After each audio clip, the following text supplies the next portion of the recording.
El sonido de mi móvil vibra como una bomba, y sé que esa vibración lleva la muerte a la puerta de mi barrio.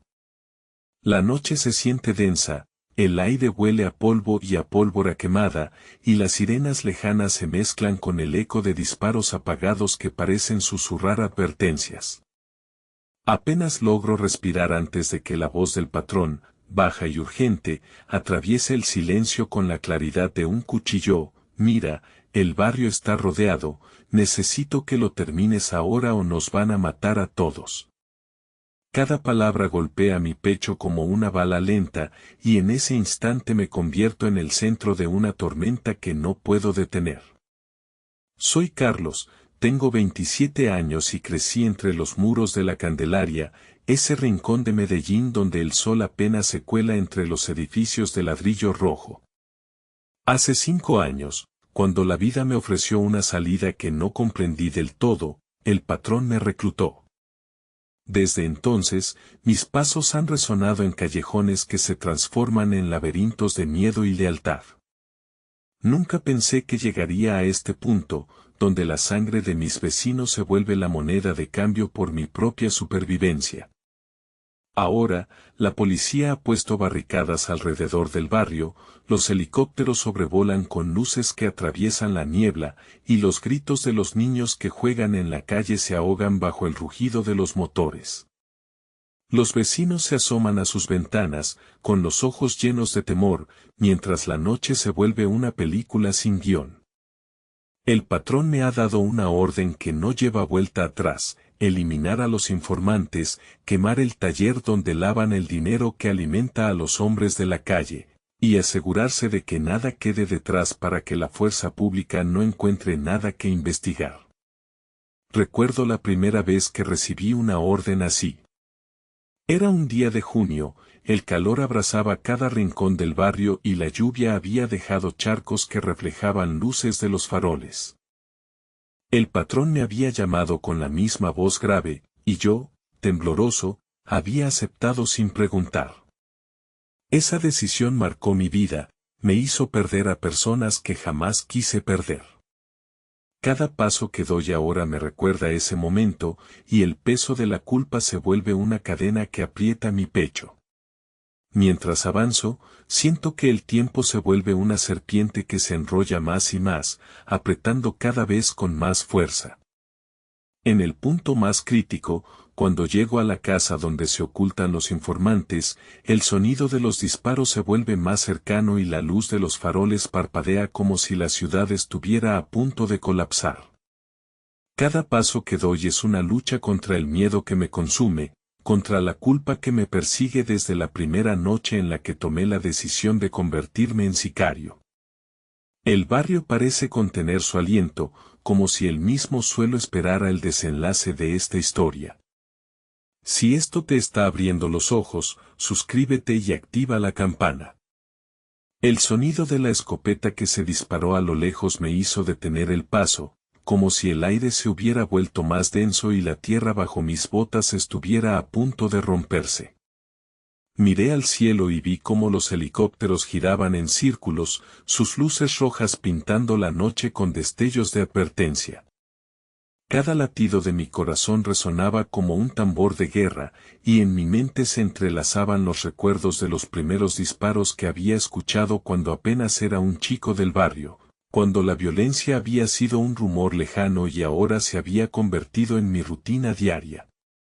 Avancé con la pistola en la mano, sintiendo el peso del metal como si fuera una extensión de mi voluntad. La casa de los informantes estaba en la esquina de la calle que siempre había sido el refugio de los niños que jugaban a la pelota, ahora cubierta de grafitis que hablaban de resistencia y de muerte. La puerta estaba entreabierta, una luz tenue se escapaba por el umbral, y una sombra se movía tras la ventana. Era el momento de decidir si seguir el plan del patrón al pie de la letra o intentar salvar alguna vida, aunque fuera la mía. Recordé la primera vez que escuché la voz del patrón, esa voz susurrante que me había prometido dinero y protección a cambio de lealtad. Me había convertido en una pieza del engranaje, una herramienta sin nombre que ejecutaba órdenes sin cuestionar. Pero ahora, con la policía rodeando el barrio y la gente mirando desde sus ventanas, sentí que la culpa se había convertido en una cadena que me ataba a cada paso que daba. La idea de disparar a esos hombres, a esas caras que tal vez también habían sido niños alguna vez, me hizo temblar la mano. Respiré hondo y escuché el murmullo de la gente en la calle, el susurro de los vecinos que rezaban en voz baja, los niños que dejaron de jugar y se escondieron bajo las mesas. Un anciano salió de su casa, apoyó su bastón contra la pared y me miró con esos ojos que parecían haber visto demasiadas guerras. En ese instante comprendí que no estaba solo, que cada vida en ese barrio estaba entrelazada con la mía, y que cualquier decisión que tomara tendría un eco que resonaría mucho después de que la policía se marchara. Con la pistola apuntando a la puerta, escuché un ruido detrás de mí, el crujido de una tabla que se rompía bajo el peso de un paso apresurado. Me giré y vi a un joven, de la misma edad que yo cuando me reclutó, corriendo hacia mí con los puños apretados. Su rostro estaba cubierto de sudor y miedo, pero también había una determinación que me recordó a la mía propia. «No lo hagas», gritó con voz entrecortada, «no podemos seguir así». Sus palabras golpearon mi pecho como una bofetada, recordándome que la violencia solo engendra más violencia. En ese instante, la línea telefónica del patrón sonó de nuevo, una señal que parecía romper el silencio de la noche. La voz del patrón llegó con la misma urgencia de antes, pero ahora sonaba como un eco lejano, como si la distancia entre nosotros se hubiera ampliado. «Haz lo que tienes que hacer», dijo, sin ofrecer excusa ni consuelo. La palabra hacer resonó en mi mente como una sentencia, una obligación que pesaba más que cualquier cadena. Miré a los ojos del joven, a los de la anciana, a los de los niños que se escondían, y sentí que una parte de mí se desprendía, como si una sombra se deslizara fuera del cuerpo. Decidí bajar la pistola, colocarla en el suelo con cuidado, y dar un paso atrás. El sonido del metal golpeando el asfalto resonó como un latido final, una señal de que había roto el ciclo, al menos por un momento. El joven me abrazó rápidamente, como si temiera que el tiempo se escapara de sus manos. La anciana, con la voz temblorosa, susurró una oración que se perdió entre los rugidos de los helicópteros. Los niños, asustados pero curiosos, se acercaron a la puerta entreabierta y miraron la escena con ojos que buscaban entender lo que estaba sucediendo. En ese instante, el barrio pareció respirar aliviado, como si una carga invisible hubiera sido levantada. La policía, al percibir la disminución del fuego, comenzó a avanzar más despacio, sus pasos resonando en las callejuelas empedradas. Los oficiales, cansados y con rostros marcados por la fatiga, miraron a mi alrededor y vieron la escena de un hombre que había soltado su arma y había elegido la vida sobre la muerte. Algunos se acercaron con cautela, otros mantuvieron la distancia, pero ninguno levantó el fusil contra mí. La tensión se disipó lentamente, y el silencio volvió a dominar el barrio, solo roto por el murmullo de la gente que empezaba a conversar entre sí. En aquel momento comprendí que la verdadera batalla no estaba en los disparos ni en las órdenes del patrón, sino en la capacidad de decidir, de romper el ciclo y elegir la humanidad sobre la violencia. Sentí que, aunque la sombra del pasado todavía me perseguía, había encontrado una luz que podía guiarme hacia algo diferente. La vida en el barrio, con sus miedos y sus esperanzas, continuaba, y yo ahora tenía la responsabilidad de protegerla de la manera que nunca había imaginado. Al día siguiente, la noticia del incidente se esparció por el barrio como un susurro.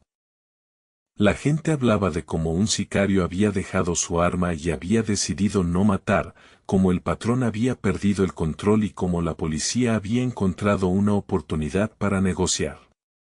Algunos me miraban con sospecha, otros con gratitud, Y yo caminaba entre ellos con la cabeza alta, sabiendo que había tomado una decisión que cambiaría el rumbo de mi vida. Ahora, mientras recuerdo ese momento, veo cómo cada acción tiene un peso y cómo la valentía no siempre se muestra con disparos, sino con la decisión de proteger a los demás, aunque eso signifique traicionar a quienes nos han contratado. La historia de aquel barrio en los años 90 nos recuerda que la violencia nunca es la única respuesta y que, incluso en los momentos más oscuros, siempre hay una posibilidad de redención. Si alguna vez te has encontrado en una encrucijada similar, si sientes que las decisiones que tomas pueden cambiar el destino de muchos, cuéntame en los comentarios qué habrías hecho tú. Tu opinión es importante, y juntos podemos reflexionar sobre cómo romper los ciclos de violencia que aún persisten en nuestra sociedad. Gracias por acompañarme en este viaje, por escuchar mi historia y por ser parte de este espacio donde la realidad se vuelve cruda y la reflexión nace de la experiencia. Si este relato te ha llegado al corazón, déjame un like, comparte este video y sigue el canal para más historias que nos hacen mirar más allá de la superficie. Cada suscripción nos ayuda a seguir contando voces que a veces el ruido del mundo intenta silenciar.